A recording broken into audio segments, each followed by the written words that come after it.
This is what it looks like. This is the whole different kinds of electromagnetic waves that we find in our ambient environment.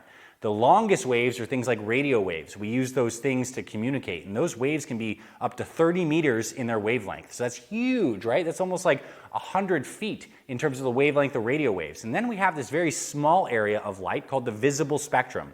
So when you and I are looking with our eyes, we're seeing visible light. And the sun's light that it actually radiates is roughly around 40 to 50% visible light. So what's the rest of the sun's light? Well, around 8 to 10% is UV radiation, and the rest of it is actually infrared light.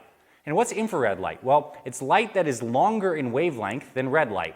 Red light is the longest wavelength that we can actually see. So when we see like a red apple, we're seeing red light being reflected off of that apple, and we can perceive that. Infrared is light that's just slightly longer that we can't actually see, but it has heating effects on the body. So the three kinds of infrared light that you need to know about, the first one, and maybe even the most important, is near infrared